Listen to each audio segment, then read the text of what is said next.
वर्ष भर में जितनी एकादशी होती है उन सब का फल निर्जला एकादशी करने से मनुष्य प्राप्त कर सकता है। और इस निर्जल पापनाशिनी एकादशी के व्रत से सभी पापों से मुक्त होकर राधे राधे परम दोस्तों, पद को प्राप्त आइए करता है। आप सभी को निर्जला एकादशी की कथा का श्रवण कराते हैं। युधिष्ठिर ने कहा, अब ज्येष्ठ के शुक्ल पक्ष में जो एकादशी हो उसका वर्णन कीजिए। तब वेदव्यास जी कहने लगे, दोनों ही पक्षों की एकादशियों को भोजन न करे। द्वादशी को स्नान आदि से पवित्र हो, फूलों से भगवान केशव की पूजा करके नित्य कर्म समाप्त होने के पश्चात पहले ब्राह्मणों को भोजन देकर अंत में स्वयं भोजन करे। एकादशी को भोजन नहीं करना चाहिए। यह सुनकर भीमसेन बोले, परम बुद्धिमान पितामह, मेरी उत्तम बात सुनिए। राजा युधिष्ठिर, माता कुंती, द्रौपदी, अर्जुन, नकुल और सहदेव ये एकादशी को कभी भोजन नहीं करते तथा मुझसे भी हमेशा यही कहते हैं कि भीमसेन तुम भी एकादशी को न खाया करो, किंतु मैं इन लोगों से यही कह दिया करता हूँ कि मुझसे भूख नहीं सही जाएगी। भीमसेन की बात सुनकर व्यास जी ने कहा, यदि तुम्हें स्वर्गलोक की प्राप्ति करनी है और नरक को दूषित समझते हो तो दोनों पक्षों की एकादशी को भोजन न करना। भीमसेन बोले, पितामह, मैं आपके सामने सच्ची बात कहता हूँ, एक बार भोजन करके भी मुझसे व्रत नहीं किया जा सकता, फिर उपवास करके तो मैं रह ही कैसे सकता हूँ। मेरे उदर में वृक नामक अग्नि सदा प्रज्वलित रहती है, अतः जब मैं बहुत अधिक खाना खाता हूँ तभी यह शांत होती है। इसलिए हे महामुनि, मैं वर्ष भर में केवल एक ही उपवास कर सकता हूँ, जिससे स्वर्ग की प्राप्ति सुलभ हो तथा जिसके करने से मैं कल्याण का भागी हो सकूं। ऐसा कोई एक व्रत निश्चय करके बताइए, मैं उसका यथोचित रूप से पालन करूंगा। तब व्यास जी ने कहा, भीम, ज्येष्ठ मास में सूर्य वृष राशि पर हो या मिथुन राशि पर, शुक्ल पक्ष में जो एकादशी हो उसका यत्न पूर्वक निर्जल व्रत करो। केवल कुल्ला या आचमन करने के लिए मुख में जल डाल सकते हो, उसको छोड़कर और किसी प्रकार का जल विद्वान पुरुष मुख में न डाले, अन्यथा व्रत भंग हो जाता है। एकादशी को सूर्योदय से लेकर दूसरे दिन के सूर्योदय तक मनुष्य जल का त्याग करे तो यह व्रत पूर्ण होता है। तदंतर द्वादशी को निर्मल प्रभात काल में स्नान करके ब्राह्मणों को विधि पूर्वक जल और सुवर्ण का दान करे। इस प्रकार सब कार्य पूरा करके जितेंद्रिय पुरुष ब्राह्मणों के साथ भोजन करे। वर्ष भर में जितनी एकादशियां होती हैं उन सबका फल निर्जला एकादशी के व्रत से मनुष्य प्राप्त कर लेता है, इससे तनिक भी संदेह नहीं है। शंख, चक्र और गदा धारण करने वाले भगवान केशव ने मुझसे कहा था कि यदि मानव सबको छोड़कर एकमात्र मेरी शरण में आ जाए और एकादशी को निराहार रहे तो वह सब पापों से छूट जाता है। एकादशी का व्रत करने वाले व्यक्ति के पास विशालकाय, विकराल आकृति और काले रंग वाले दंड पाशधारी भयंकर यमदूत कभी नहीं जाते।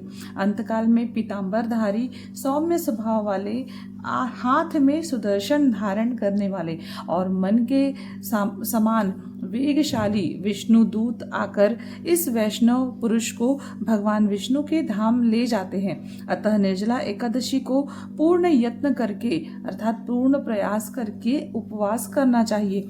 तुम भी सब पापों की शांति के लिए यत्न के साथ उपवास और श्री हरि का पूजन करो। स्त्री हो या पुरुष, यदि उसने मेरु पर्वत के बराबर भी महान पाप किया हो तो वह सब एकादशी के प्रभाव से भस्म हो जाता है।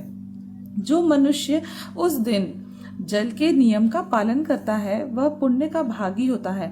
उसे एक एक पहर में कोटि कोटि स्वर्ण मुद्रा दान करने का फल प्राप्त होता है। सुना गया है, मनुष्य निर्जला एकादशी के दिन स्नान, दान, जप, होम आदि जो कुछ भी करता है वह सब अक्षय होता है। यह भगवान श्री कृष्ण का कथन है। निर्जला एकादशी को विधि पूर्वक उत्तम रीति से उपवास करके मानव वैष्णव पद को प्राप्त कर लेता है। जो मनुष्य एकादशी के दिन अन्न खाता है वह पाप भोजन करता है। इस लोक में वह चांडाल के समान है और मरने पर दुर्गति को प्राप्त होता है। जो ज्येष्ठ के शुक्ल पक्ष में एकादशी को उपवास करके दान देंगे वे परम पद को प्राप्त होंगे।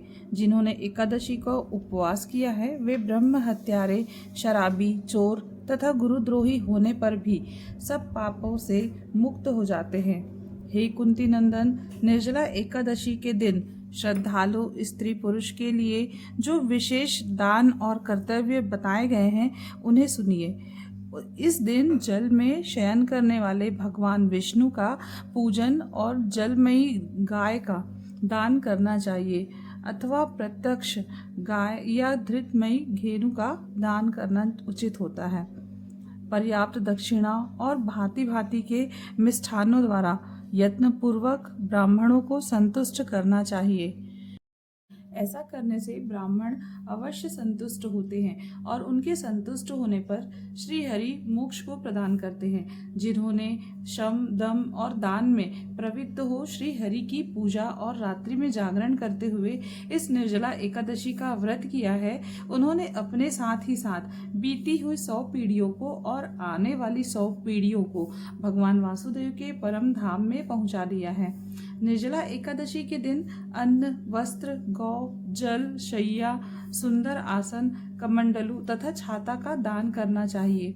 जो श्रेष्ठ एवं सुपात्र ब्राह्मण को जूता दान करते हैं वह सोने के विमान पर बैठकर स्वर्ग लोक में प्रतिष्ठित होता है। जो इस एकादशी की महिमा को भक्ति पूर्वक सुनता है तथा जो भक्ति पूर्वक उसका वर्णन करता है वे दोनों स्वर्ग लोक में जाते हैं। चतुर्दशी युक्त अमावस्या को सूर्य ग्रहण के समय श्राद्ध करके मनुष्य जिस फल को प्राप्त करता है वही इसके श्रवण से भी प्राप्त होता है। पहले दांतों को साफ करके यह नियम लेना चाहिए कि मैं भगवान केशव की प्रसन्नता के लिए एकादशी को निराहार रहकर आचमन के सिवा दूसरे जल का भी त्याग करूंगा। द्वादशी को देव देवेश्वर भगवान विष्णु का पूजन करना चाहिए। गंध, धूप, पुष्प और सुंदर वस्त्र से विधि पूर्वक पूजन करके जल का घड़ा संकल्प करते हुए निम्न मंत्र का उच्चारण करना चाहिए और कहना चाहिए, संसार सागर से तारने वाले देव देव ऋषिकेश, इस जल के घड़े का दान करने से आप मुझे परम गति की प्राप्ति कराइए।